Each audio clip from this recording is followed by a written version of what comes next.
Итак, прежде чем продолжить историю, связанную с психологом, я хочу рассказать еще один очень важный момент, про который, мне кажется, я толком-то и не говорила. Ну, может быть, вскользь упоминала это, но настало время объяснить. Итак, я кашляю. Я работала в детском саду в период где-то октябрь-ноябрь или сентябрь-ноябрь или сентябрь-декабрь, я уже точно не помню. Ну, короче, я очень недолго там работала в частном детском саду, про это я немножечко рассказывала на видео, там было очень много всего, что можно было бы рассказать, но, честно скажу, я даже вспоминать не хочу этот ужас. Но все-таки мне придется потом рассказать еще один важный момент, так скажем, окончание всей этой истории. Это такая точка. И в том видео я буду ссылаться на это видео, чтобы было понятней. Итак, я работала там в детском саду, и в один момент я заболела. Меня там достали по поводу: Таня, ты когда выйдешь на работу, Таня, мы тебя завтра ждем. То есть буквально каждый день мне писали о том, что: Таня, ну мы тебя завтра ждем. И они моим коллегам говорили, что Таня завтра выйдет на работу. Хотя я предупреждала, что я уже поняла, что я заболела так, как я не болела уже не знаю сколько лет. У меня там впервые, наверное, за 10 лет, за 12 лет была температура, мне было очень плохо, вот я прям почувствовала, что я заболела конкретно так. И я предупреждала, что в лучшем случае это до выходных, то есть в лучшем случае я выйду в понедельник, но нет, мне все равно каждый день писали: Таня, ну как ты, мы завтра тебя ждем. И, короче, в один момент я психанула, и я вышла на работу больная. Это было что-то с чем-то. Может быть, я рассказывала про эту историю, я не помню, но, короче, если коротко, меня в определенный момент начало трясти, у меня все плавало, у меня ноги были просто как желе. Это было очень-очень какое-то странное такое мутнящее состояние, то есть не просто у меня там голова кружилась, а я, короче, не могу это описать, потому что раньше я такого, не испытывала. Если честно, мне стало становиться совсем плохо, и когда врач меня увидела, когда она меня услышала, она была в ужасе и сказала, что народ, вас не смущает, что ее могут услышать родители? Ну, то, как я кашляю. Она посмотрела мое горло и сказала: твоим главным хана вообще, что ты здесь забыла, иди домой. И благодаря ей я смогла отправиться домой. В итоге я проработала, час. Вот ради чего все это было, вообще непонятно, но, по-моему, от меня тогда отстали, потому что это, кажется, была пятница, и, по-моему, ну да, суббота, воскресенье мы и так не работали, так что, ну ладно. И что самое интересное, вот медсестра, она, слыша мой кашель, она сказала: Танюха, все, твой кашель перешел в хронический, типа, тебе хана. Я тогда не восприняла это всерьез. Почему? Потому что я кашляла уже лет 6 до этого, но это был очень слабый такой кашель, это такое покашливание, которое там было, максимум, я не знаю, 5 раз в день. Такое и все, вот какой-то вот типа такого. Я не восприняла тогда ее слова всерьез. Но после этого у меня реально начались проблемы, а именно кашель у меня начался приступами очень сильными, непредсказуемые. Я очень долго не могла понять, почему, откуда, как, от чего это, с чем это связано. Но были именно приступы кашля, которые доводили до состояния там красных глаз, меня иногда могло вырвать там в процессе, начинала кружиться голова, было ощущение, что я там, я не знаю, при кашле у меня мозг так разрывается. Приступы были дичайшие, очень странные, доставали очень много неудобств не только в плане физическом, но и в плане того, что, там ковид, карантин, все дела, а я так-то еще и репетитором работала, и детей я тогда пугала очень знатно. Конечно, позже все привыкли, я всех предупреждала о том, что вот так и так, я кашляю я уже 6 лет, вот, у меня бывают приступы, звучит жутко, но все в порядке, и скорую вызывать не надо. Просто надо иногда переждать. Это реально очень сильно мешало, потому что это выбивало, вот сколько этот приступ мог длиться, там, минут 10, например. И после него я еще минут 15 не могла говорить. То есть я буквально с учениками общалась жестами, иногда приходила на шепот. Для полноты картины мне удалось заснять кусочек небольшой одного приступа, он уже даже ближе к концу был. И для того, чтобы было просто понятно, как это выглядит, я вставлю этот кусочек в конце видео, то есть чтобы вы понимали, что, как это вообще из себя представляло. Единственное, что там был приступ такой, довольно-таки слабенький, меня, по-моему, тогда даже толком не вырвало, и я так очень быстро отошла от него на самом деле. Но что неудивительно, потому что я была дома. А самые сильные приступы кашля у меня, во-первых, случались ночью, во-вторых, на занятиях по репетиторству.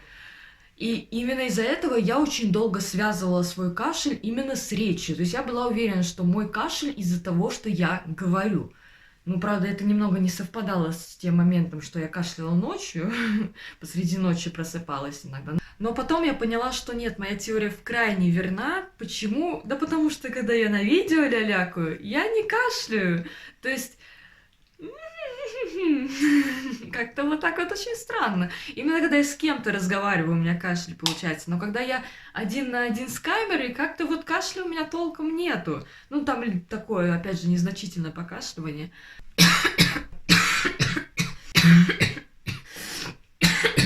Я заметила, что как я уже рассказывала, у меня вообще очень слабые вот этот речевой аппарат мой, я говорю очень криво, очень неправильно, я неправильно дышу, из-за этого я иногда, бывает, оговариваюсь, или кто-то говорит, что я заикаюсь.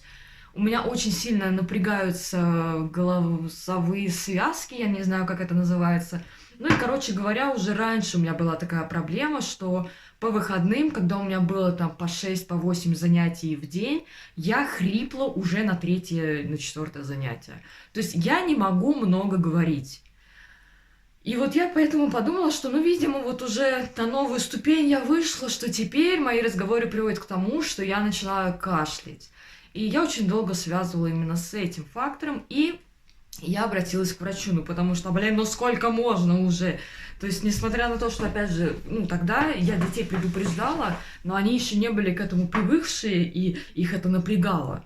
Особенно, когда там это впервые, например, человек застал мой приступ, там еще родители из соседней комнаты приходят, типа, давайте-ка мы на сегодня прекратим уже. Потому что там ковид, карантин, опять же, это людей реально напрягало. У меня в транспорте иногда это случалось, мне приходилось там выходить раньше или переходить там в другой вагон, например. И, короче, фигня это все. Ужас, ужас. Я обратилась к врачу с вопросом, что вот так и так, что за фигня? Я там болела, у меня остался кашель, и он до сих пор не прошел. О том, что я там болела, я тоже обращалась к врачу, тогда это все лечилось, пыталась, во всяком случае, лечить. И началась вот эта вся тягомотина с определением, а почему, собственно, кашель. Все началось с флюорографии, которая показала, что все замечательно. После было, я уже даже не помню, что было. Потом были сдача образцов мокроты, по-моему. Когда там кашляешь в 3 баночки, и потом это относишь, то есть сдаешь эти анализы. Сдавала кровь, еще что-то было, я уж, честно сказать, и не помню. Очень быстро врач предположила рефлюкс и изжогу. Это было для меня очень странно, типа, пищеварение и кашель, что, почему? И она мне прописала лекарство от изжоги, и оно помогло. Оно очень существенно помогло, оно снизило вот эти вот приступы, они не исчезли полностью, но стало намного лучше, я намного реже выносила снаружи содержимое своего внутреннего мира. И в целом приступы стали полегче, но они не исчезли. Также врач направила меня на спирометрию, выдала направление. Под вопросом поставили астму. Она мне выписала ингалятор. Ингалятор, вот эта та самая штучка, как у Милхауса из «Симпсонов». Очень интересно, я когда прочитала к нему инструкцию, удивилась, что несостыковка такая со всякими мультиками и фильмами, там, где человек вот резко вдыхает, и инструкции там, где указано, что надо медленно нажимать и медленно вдыхать. Я потом поняла, откуда это несостыковка, потому что это невозможно просто сделать. У меня вообще с этим ингалятором были проблемы, потому что я его использовала непосредственно, когда приступы начинались, и когда я понимала, что это именно приступ. То есть я сейчас не отделаюсь там этой 2 минутками покашливания. Но в тот момент вдохнуть уже почти нереально. То есть ты просто, у тебя просто идет на выдох только. Ну, выдыхать уже нечего, поэтому начинает там желудок освобождаться. И вдохнуть невозможно. И, соответственно, воспользоваться вот этой штукой тоже нереально. И что я могу сказать? Она помогала, ну, наверное, в 50% случаев. Но это очень сложно как бы подтвердить, что действительно она помогала, потому что я начала ее использовать до того, как понимала, что это именно приступ. То есть даже когда я чуть-чуть покашливала, когда это длилось там полминутки, я уже использовала эту штуку, но вопрос, а это был именно приступ, и она этот приступ предотвратила, или же это было просто покашливание, и эта штука ни на что не повлияла, и просто покашливание закончилось само по себе. То есть такой очень момент непонятный, но я эту штуку ношу с собой всегда. Почему? Для общественного транспорта. То есть просто тупо для вида. Потому что когда у меня в транспорте начинается кашель, чтобы людей не напрягать, чтобы они не боялись, что я какая-то вот эта вот заразная и так далее, чтобы показать, что это мое нормальное состояние, я достаю этот ингалятор и пытаюсь им воспользоваться. Правда, ну, опять же, это очень проблематично. Но да, вот такая штука для вида, я ее ношу всегда с собой, там, если в магазине у меня началось, если там в общественных местах, если я вижу, что вокруг люди, и я понимаю, что у меня приступ кашля, я сразу же достаю эту штуку и пытаюсь ей воспользоваться. Опять же, хуже она мне не делает, на этом спасибо. Но вот, да, вот такой вот лайфхак. Конечно, я понимаю, что, может быть, это не очень правильно, но на самом деле просто, ну, ты же не можешь каждый раз объяснять, что, ой, нет, это вот не заразно и так далее. Я думаю, ковидные люди, которые ездят с диагнозами, тоже будут всем подряд говорить, что, ой, нет, я не болею, я не заразен. Так что я вполне могу понять обеспокоенность людей, когда я рядом с ними начинаю кашлять. И мне просто хочется, чтобы им было чуть-чуть полегче, чтобы они не так сильно напрягались из-за моего кашля. И я надеюсь, что вот эта штучка все-таки как бы чуть-чуть их успокаивает, намекая на то, что это не что-то заразное. Как-то так. И меня также направили на спирометрию, на которой я очень долго и упорно пыталась записаться и безуспешно записалась, и потом отменила запись, потому что я вдруг умотала до Сахалина, на Байкал. Я умотала, не вдруг, я очень долго готовилась к этой поездке, а записаться до нее у меня просто не получилось. Опять же, то есть я, по-моему, недели 3 пыталась записаться. Я каждое утро заходила на сайт в 7 часов ровно. Вернее, там заходила где-то без 5, чтобы в 7 часов ровно попытаться записаться. Это было абсолютно бесполезное занятие. Всегда по нулям. Не было записи, и все тут. То есть, я говорю, реально, вот 3 недели я каждый день, кроме воскресенья, я пыталась записаться, и просто ноль. И вот потом мне все-таки удалось, но это было уже где-то середина июня. А в начале июня я уехала, и, соответственно, я эту запись отменила, таким образом потеряла направление. Какие были изменения во время поездки? Во время поездки у меня был один незначительный приступ кашля в момент, когда я подъезжала к Байкалу. Больше кашля не было. То есть мой кашель просто пропал. Опять очень сложно говорить, с чем именно это связано, потому что у меня поменялся образ жизни, я очень стала много ездить в поездах, и у меня поменялись, естественно, там привычки, я таскала постоянно очень большой вес, я ела значительно меньше, чем обычно я ем, я, воздухом дышала, я пила другую воду из других регионов, то есть просто масса всего, и непонятно, за что зацепиться, почему кашель прошел. Возвращаясь к тому, как я вернулась в Москву очень внезапно, попала в Хабаровск, села в самолет, прилетела в Москву, меня там встретил папа в аэропорту, привез на машине домой, и через 10 минут после того, как я зашла домой, у меня был приступ кашля. И все вернулось, как ни в чем не бывало. Родители говорили о том, что, может быть, у тебя на что-то все-таки аллергия, что вот организм реагирует на что-то. Я не могу дать ответ на этот вопрос. Почему? Потому что, когда я после похорон практически сразу же уехала к своему другу в гости, это другая область, у него частный дом, это все другое, но у него кашель у меня оставался. То есть либо у меня аллергия на что-то такое, что прям сильно от Москвы распространяется, и в Москве, и от Москвы до 400 километров, либо все-таки вот не в аллергии дело. Я не знаю, в чем дело. Это до сих пор остается для меня загадкой. А, к слову, мы потом с ним так-то в Ростов-на-Дону поехали, и там тоже кашель остался. Очень сложно определить, из-за чего это. Друг мой, честно скажу, конечно, в ужасе, когда я начинаю кашлять. То есть для меня-то это уже привычно, потому что на данный момент мой кашель длится уже больше года. А для него это непривычно, и он прям напрягается, когда особенно у меня там какие-то вот там приступ начинается, для него это как будто что-то вот надо срочно вылечить. Не знаю, меня это кашель единственное напрягает, это болью в голове, то, что, опять же, вот это рвущее ощущение, у меня страх какой-то уже появился, что в один из таких приступов у меня просто какое-нибудь кровоизлияние в мозг начнется, или типа того, ну потому что это, блин, реально пипец. То, что меня там рвет уже, это уже привыкла, ладно.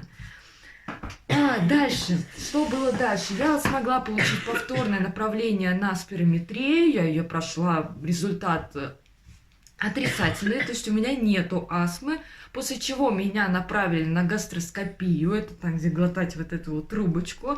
Я впервые попала на эту процедуру, и, честно скажу, я ожидала худшего. То есть, да, я не смогла ее проглотить. Я вообще не понимаю, как ее надо было глотать. Меня просто протолкнули, чуть-чуть поцарапали там горлышко, ничего страшного.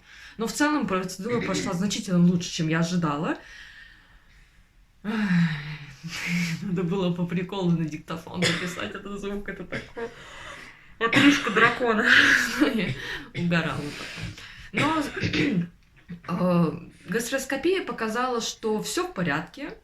Мне сказали, что да, у меня рефлюкс, причем идет рефлюкс как из желудка в пищевод, также из толстой кишки в тонкую кишку или из тонкой кишки в желудок. Короче, там у меня вот на нескольких этапах эти сфинктеры, как их называют, ослаблены, и вот постоянный заброс идет того, куда не надо.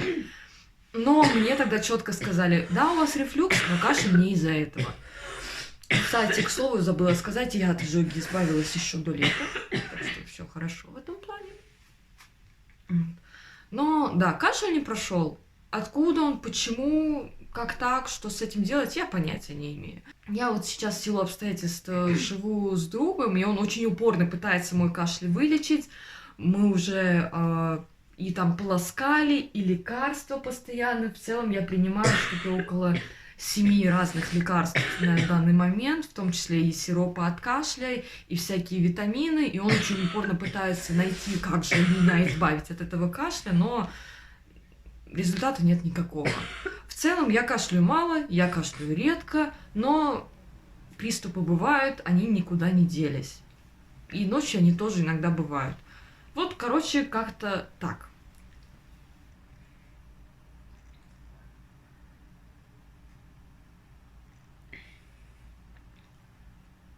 Говорить могу. Говорить могу. Говорить могу. Говорить могу. Говорить.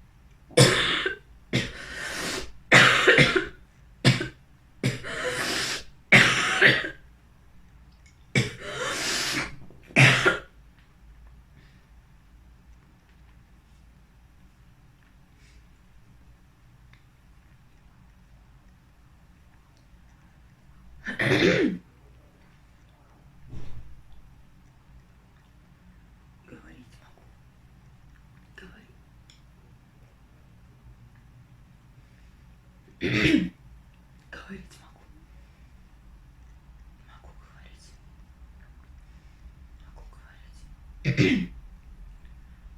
Могу говорить. Могу говорить. Могу говорить. Могу говорить. Могу говорить. Могу говорить. Могу говорить.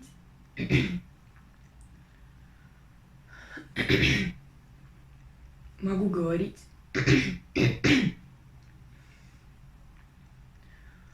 Могу говорить. Могу говорить.